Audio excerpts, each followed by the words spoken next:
Faly miarabantsika rehetra indray rakizy. Ary faly indrindra indray androany hanolotra tantara mahafinaritra sy mahavariana ho anao. Enoy tsara ary. Ny fahalavona. Genesisy 3. Tonga teto amin'izao tontolo izao ny fahotana. Fantatrao ve hoe iza no mbola tsy nanana fitsengerenan'ny andro naterahana? Adama sy Eva. Tsy nanana reny niteraka izy ireo, fa Andriamanitra no namorona azy. Saingy faly foana izy ireo, toy ny hoe tsingeritaona nateran'izy ireo isan'andro. Niara-niara tamin'Andriamanitra izy ireo, niresaka taminy izy ireo, ary afaka nandreny feony.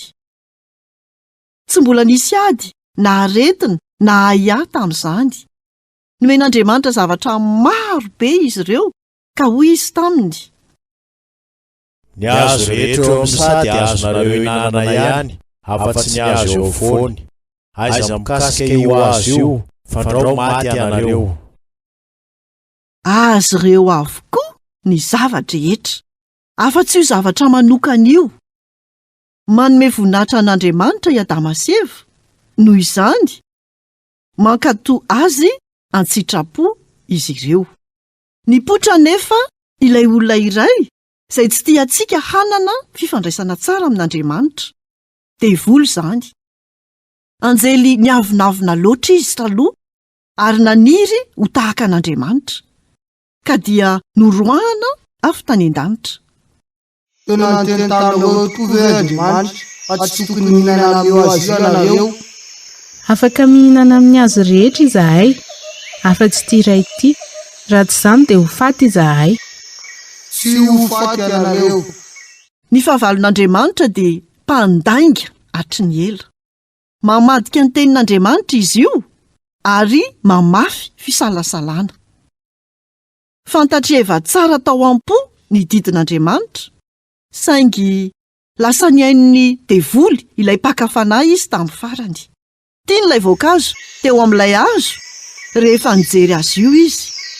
Nakany izany, nihinanany, ary nomeny Adama izay nijoro teo andilany. Fahotana ny tsy fankatoavana, ary misy vokatra ratsy ny fahotana. Tsy mitovy amin'ny teo aloha intsony ny zavatra rehetra. Ry Adama, aiza ianao? Rehefa niantso azy Andriamanitra dia raiki-tahotra izy ireo, ka dia niafina an'Andriamanitra. Ny fanometsiny ny andaniny sy ny ankilany. Tsy mitondra fifaliana ho antsika ny ota. Marina Andriamanitra, ary tsy maintsy manasazy azy ireo. Fahafatesana ny tambony ota. Midika izany fa tafasaraka amin'Andriamanitra mandrakizay isika. Tsy naintsana tao amin'ny paradisa ary i Adama sy Eva.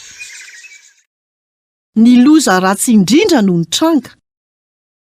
Tafiditra teto amin'izao tontolo izao ny fahotana. Nanomboka tamin'izay fotoana izay dia mpanota avokoa ny olona rehetra.